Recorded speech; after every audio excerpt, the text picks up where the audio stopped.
Bismillahirrahmanirrahim. Assalamualaikum warahmatullahi wabarakatuh.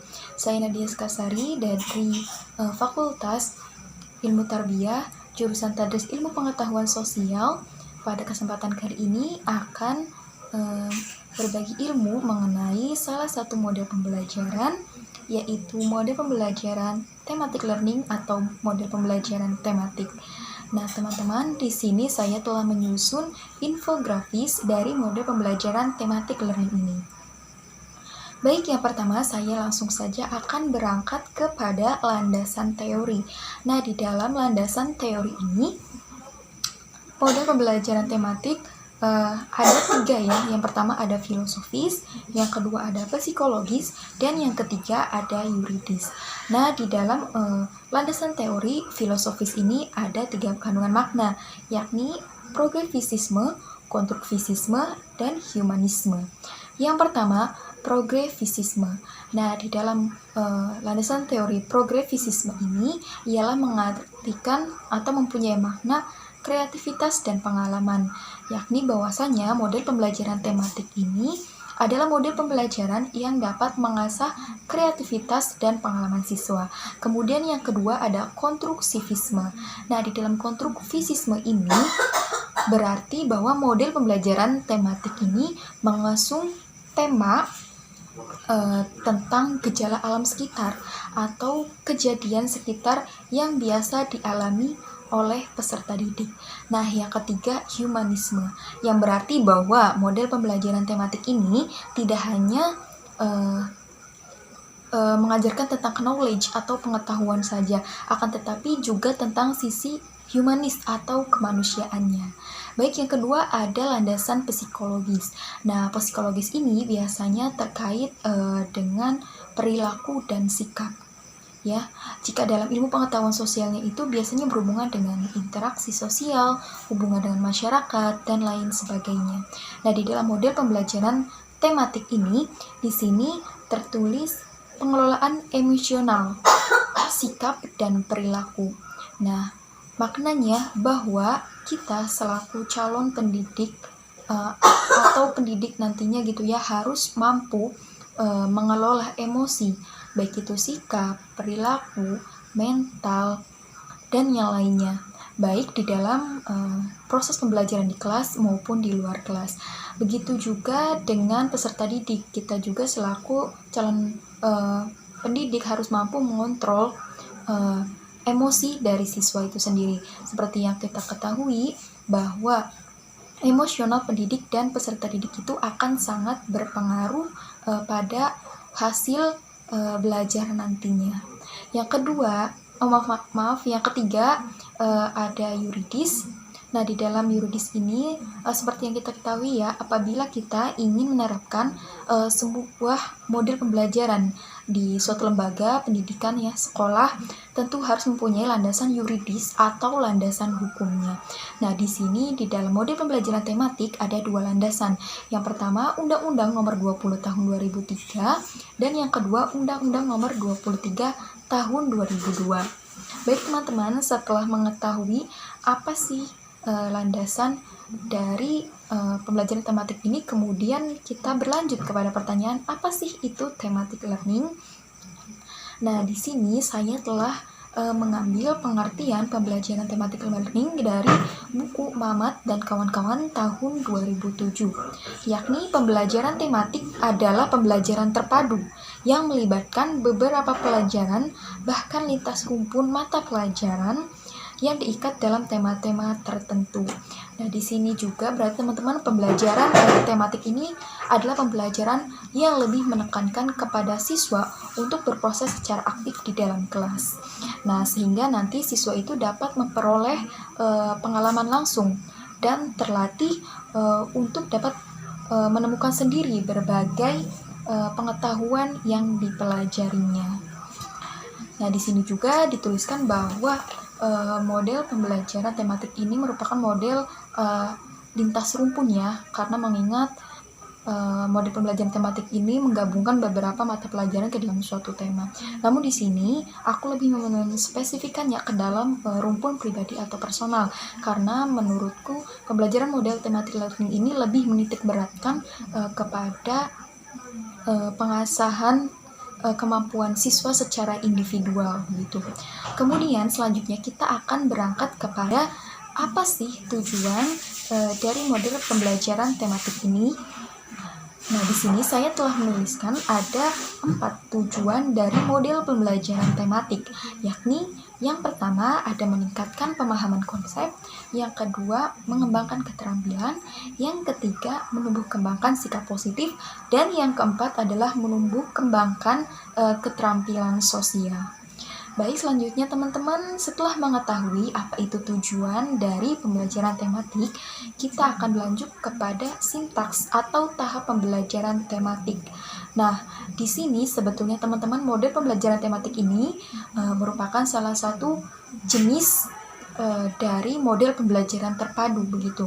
Jadi, sintaks atau tahapannya juga sama dengan model pembelajaran terpadu. Oleh karena itu, di sini saya menuliskan sintaks atau tahap pelajaran tematik ini sama dengan model pembelajaran terpadu. Di sini ada 3 tahap ya teman-teman. Yang pertama ada tahap perencanaan, yakni menentukan jenis mata pelajaran dan jenis keterampilan yang dipadukan, kemudian memilih kajian materi, kemudian kompetensi dasar dan indikatornya juga, merumuskan indikator hasil belajar, serta menentukan langkah-langkah pembelajaran. Kemudian tahap yang kedua ada tahap pelaksanaan. Di sini berarti bahwa prinsip-prinsip utama dalam pelaksanaan pembelajaran terpadu itu meliputi yang pertama, guru menjadi fasilitator. Kemudian yang kedua, pemberian tanggung jawab individu dan kelompok haruslah jelas. Ketiga, guru perlu akomodatif terhadap ide-ide. Dan yang ketiga ada tahap evaluasi. Nah, di dalam tahap evaluasi ini memberikan kesempatan kepada siswa untuk melakukan evaluasi diri di samping bentuk evaluasi yang lainnya, serta guru perlu mengajak para siswa untuk mengevaluasi perolehan belajar yang telah dicapai berdasarkan kriteria keberhasilan. Baik, itu adalah tahap atau sintaks dari pembelajaran tematik. Kemudian kita akan beranjak kepada model-model pembelajaran tematik. Nah, di sini teman-teman model pembelajaran tematik itu sebetulnya ada 10 model pembelajaran ya menurut Forgati.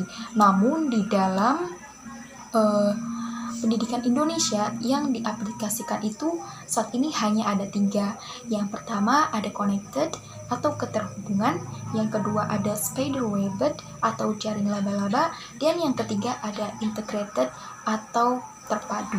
Yang pertama connected atau keterhubungan. Di sini berarti kan bahwa menggunakan tema untuk mengkaitkan subbab atau bab yang satu dengan bab yang lainnya. Nah, di dalam connected ini juga berarti misalnya dalam pelajaran IPA misalnya ada bab tentang benda dan tentang makhluk hidup. Maka untuk menjadikannya sebuah model pembelajaran tematik connected, kita dapat menggabungkan 2 bab tersebut ke dalam satu tema, misalnya makhluk hidup dan benda di sekitar kita. Karena seperti yang kita ketahui di awal bahwa model pembelajaran tematik ini mengangkat materi pelajaran dari gejala sekitar atau kejadian-kejadian yang dialami peserta didik. Maka kita perlu mencantumkan misalnya di sekitar kita gitu agar nanti peserta didik dapat memperoleh poin tersebut atau mendapatkan pengalaman dari proses pembelajaran tersebut secara langsung.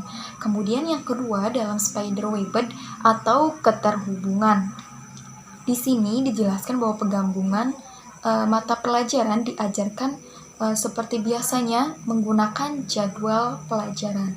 Nah, di dalam Spiderweb ini juga teman-teman bahwa satu tema itu dapat dilakukan 2 minggu, tergantung dari materi yang dikaitkan. Jadi tidak harus satu tema itu satu pertemuan gitu. Kemudian yang ketiga ada integrated atau terpadu. Di sini mengandung pengertian penggabungan mata pelajaran dalam tema tanpa ada batas satu pelajaran dengan pelajaran yang lainnya.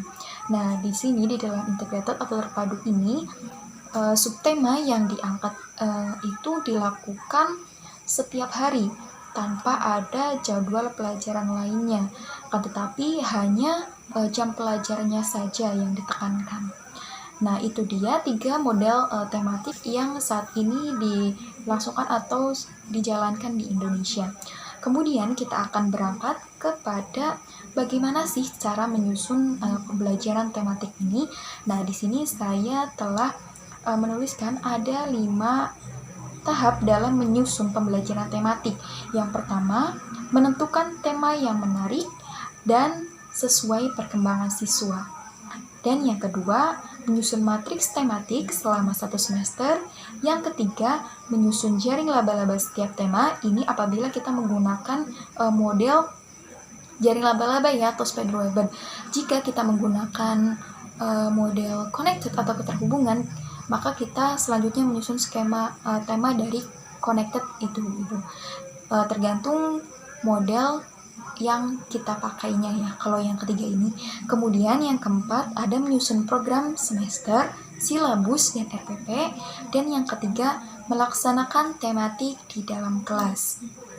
Itulah 5 tahap dalam menyusun pembelajaran tematik ya teman-teman. Kemudian kita akan berangkat kepada tahap pembelajaran tematik di dalam kelas. Di sini saya telah menyusun ada 4 tahap pembelajaran tematik di kelas dari Depdiknas tahun 2004. Yakni yang pertama ada tahap apersepsi atau tahap pembukaan. Nah, di dalam tahap pembukaan ini sama seperti model yang lainnya, merupakan salah satu kegiatan di awal proses pembelajaran ya teman-teman, seperti misalnya membaca doa, bisa juga bernyanyi, ataupun memberikan pertanyaan kepada peserta didik mengenai tema, topik, atau materi yang nantinya akan diangkat. Nah, di sini tujuannya untuk apa? Agar peserta didik itu kemudian nantinya merasa penasaran serta tergugah rasa semangatnya untuk melakukan proses pembelajaran gitu. Kemudian yang kedua ada tahap penyampaian informasi. Nah, di dalam tahap penyampaian informasi ini seperti model yang lainnya juga berisi tentang kegiatan guru menyampaikan informasi mengenai tema atau materi yang sedang diangkat. Kemudian yang ketiga ada tahap partisipasi siswa. Nah, di dalam tahap partisipasi siswa ini mengingat kita menggunakan model pembelajaran tematik, maka kita selaku calon pendidik itu harus menyusun langkah kegiatan atau pembelajaran yang bisa memancing atau mengasah dari sisi kognitif, kemudian afektif, dan psikomotorik siswa. Kemudian juga harus sesuai dengan karakteristik dari pembelajaran tematik sendiri ini yang menekankan kepada siswa atau berpusat kepada siswa. Kemudian yang kedua fleksibel dan juga memberikan pengalaman langsung, dan juga dari prinsip model pembelajaran tematik ini sendiri yaitu belajar sambil bermain, maka kita perlu menyusun langkah-langkah pembelajaran yang sekiranya menyenangkan bagi siswa gitu. Misalnya dengan melakukan penelitian ataupun pengamatan lingkungan sekitar seperti sekolah ataupun bisa juga dengan di lingkungan keluarga seperti itu. Kemudian yang terakhir ada tahap penutup. Nah, di dalam tahap penutup ini seperti model yang lainnya juga, yakni berkaitan dengan evaluasi dan tindakan lanjut lainnya, teman-teman. Kemudian kita akan berlanjut kepada pertanyaan, apa sih hasil dari konstruksi model thematic learning ini, atau apa sih dampak yang akan terjadi apabila kita menerapkan model tematik ini. Nah, di sini saya telah menuliskan bahwa siswa ini akan mudah memusatkan perhatiannya pada tema yang dipelajari karena sistem model tematik ini lebih mendalam dan berkesan. Kemudian kompetensi siswa juga akan dapat dikembangkan dengan lebih baik. Selain itu, guru juga dapat menghemat waktu. Nah, itu dia dampak dari model pembelajaran tematik apabila nantinya diterapkan di kelas ya teman-teman. Kemudian kita akan berlanjut kepada yang terakhir ini ya, yakni kelebihan dan kekurangan dari model pembelajaran tematik. Nah, seperti model yang lainnya, model pembelajaran tematik ini juga mempunyai kelemahan dan kekurangannya. Di sini kelebihan dari model pembelajaran tematik yaitu yang pertama, perkembangan belajar akan sangat relevan. Kemudian yang kedua, kegiatan belajar akan lebih bermakna. Yang ketiga, menyajikan kegiatan belajar yang bersifat pragmatis, yakni dapat melatih skill dan kreativitas siswa ya teman-teman di sini maksudnya.